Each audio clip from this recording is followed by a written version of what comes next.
je dirais, l'intervenant précédent nous disait ça a commencé en 2004.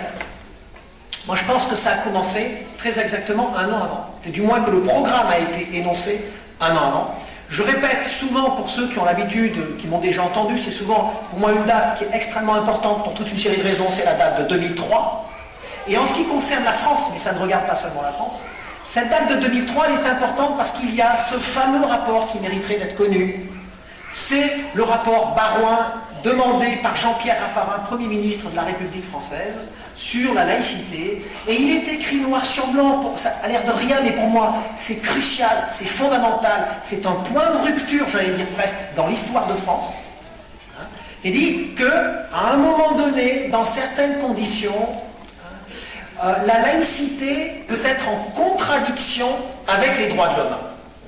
C'est ridicule, la liberté. Parce que les droits de l'homme, c'est à partir des droits de l'homme que s'est constituée l'idée de laïque. C'est-à-dire liberté de conscience et liberté d'expression de cette conscience appliquée au culte, aux religieux. Et là on nous dit, la laïcité peut entrer en contradiction avec les droits de l'homme. C'est absurde du point de vue logique. Donc ça veut dire qu'il y a une raison autre que la simple logique, et c'est là où il faut la chercher. Parce que c'est le programme qui va s'appliquer de 2003 jusqu'à aujourd'hui. Première application, c'est 2004. Première application, cette laïcité en contradiction avec les droits de l'homme, les droits fondamentaux, de s'habiller comme on veut, de faire ce qu'on veut. Donc 2004, moi j'ai eu plusieurs discussions avec M. Stasi, qui était un charmant personnage à côté de ça, quelqu'un d'extrêmement sympathique, qui pensait faire le bien.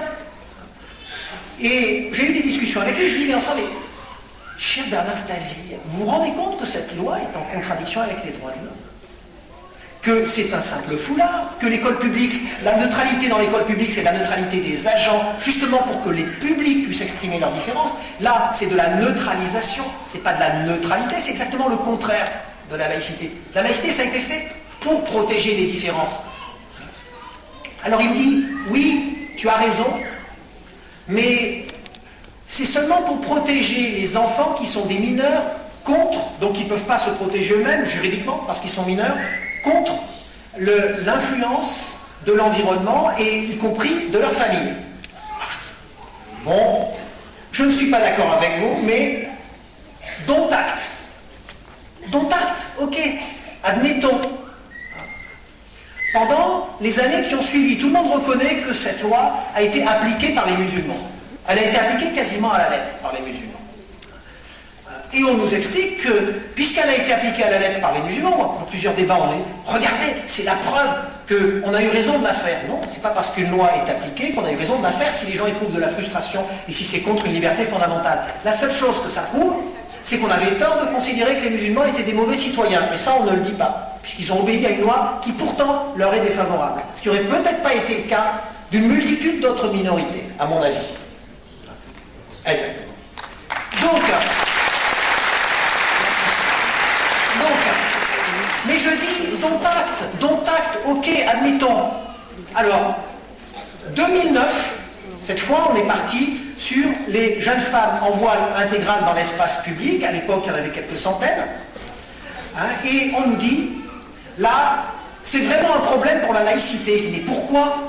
C'est pas des mineurs. Là, cette fois, elles ne sont pas mineures. Donc, vous ne pouvez pas dire que vous les protégez. Ah oui, mais cette fois, c'est pas pareil. Nouvelle justification. On change de justification. Nouvelle justification nous dit, ah mais cette fois, c'est pour l'identification.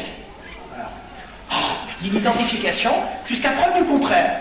La plupart des jeunes femmes qui le portaient, lorsqu'il y avait nécessité d'identification, elles s'identifiaient. C'est-à-dire face à un officier de l'ordre public, face dans une banque ou à la poste, etc. etc. Donc ce n'était pas un problème pratique, c'est un problème autre. Mais, bon, je dis identification. D'accord, on demandera aux motards d'enlever leur casque de moto, on demandera aux gens qui sortent des hôpitaux d'enlever leur bandage, mais tant pis pour les contradictions, je dis à nouveau, dont acte, identification.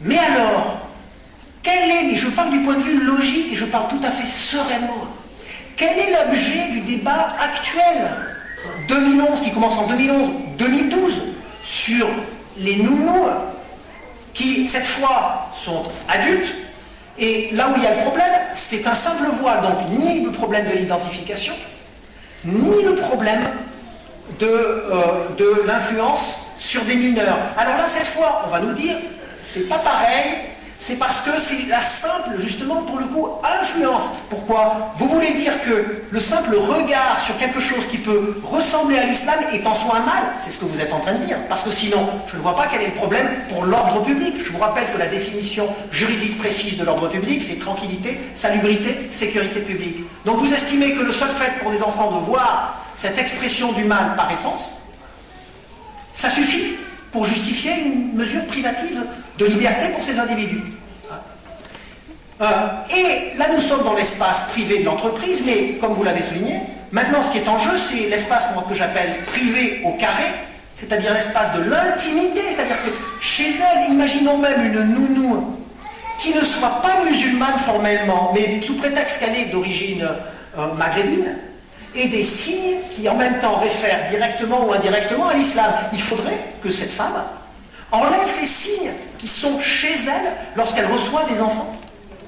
Il faut se rendre compte à quel point on est dans une situation, comme vous l'avez dit, au sens propre, de délire, et au sens propre, et ça je voudrais le souligner, c'est ce que j'ai écrit récemment dans le journal Le Monde, nous ne sommes pas dans une extension de la laïcité. Je récuse absolument cette expression qui consiste à dire qu'il y a extension de la laïcité. Il n'y a pas extension de la laïcité, il y a restriction de la laïcité.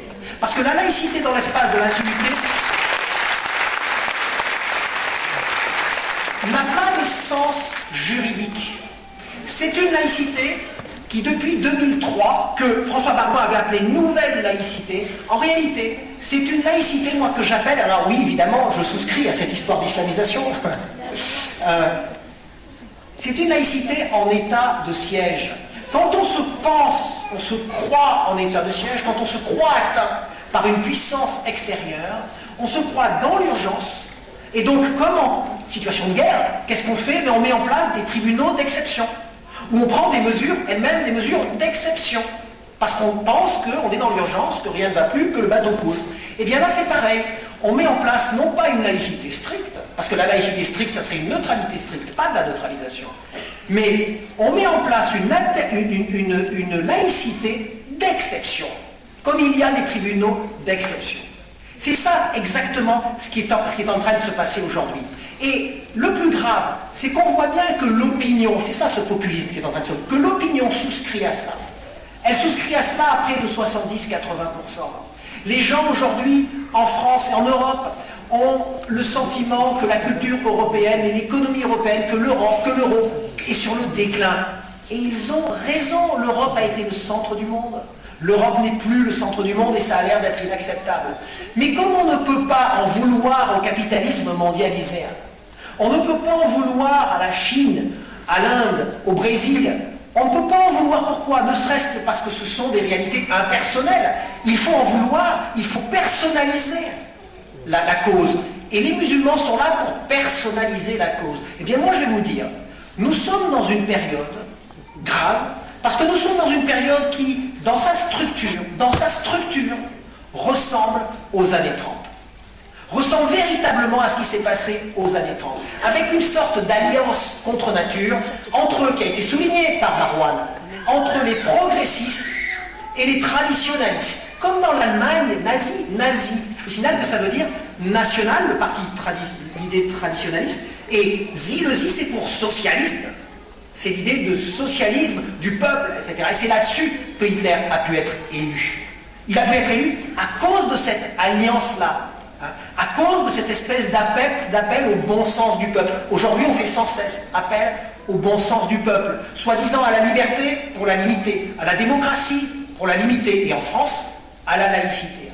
Ça, c'est le phénomène majeur qui se développe à partir de 2003 dans nos sociétés, qui est en train de transformer l'ensemble, le cœur de notre vie politique et de notre vie sociale, et les musulmans sont pris en étau dans cette espèce de machine infernale. Je vais finir en disant, y a-t-il une différence avec les années 30? Parce que j'ai commencé à y réfléchir et je prépare d'autres travaux sur cette question. le rapport entre culture et race a changé. C'est-à-dire que dans les années 30, c'était au nom de la race, définie au sens biologique du terme, que l'on disait qu'il y avait des cultures infréquentables, incompatibles, horrifiques, qu'il fallait éliminer. Et du coup, la posture le juif apparaissait comme étant en même temps une généalogie, puisque c'est une généalogie aussi qui se définit elle-même aussi quelque part comme raciale, hein, et une culture. Donc c'était tout à fait adapté à la situation des années 30. Alors qu'aujourd'hui, ce qui est remis en cause en priorité, c'est la culture au nom de la culture qui est la culture de l'Occident, où on fait la synthèse entre ce qui serait ancien, traditionnel, et ce qui serait plus nouveau, comme la liberté, la démocratie, etc. Hein. Et au nom de cette culture, on dit, on ne peut pas mettre la culture musulmane. Du coup, on peut justifier ça. On peut dire, ah, mais c'est pas, on n'en veut pas aux musulmans. En tant que tel, on en veut à leur culture. Mais ce faisant, on retourne vers la race, parce qu'on finit par dire, hein, quand même, c'est vrai que c'est la culture, et c'est la seule chose qui est justifiable, parce que c'est anti-liberté, anti-ceci, anti-cela. Mais c'est quand même pas un hasard si ce sont des Arabes qui sont musulmans. Et donc vous revenez à la race, mais par la culture, c'est-à-dire du coup ça devient légitime pour défendre des valeurs, liberté, etc., etc. Par une sorte de processus inverse, ça revient structurellement en tout cas au même. Donc moi je dis qu'aujourd'hui nous sommes dans une situation qui est comparable, donc il faut faire quelque chose. Merci.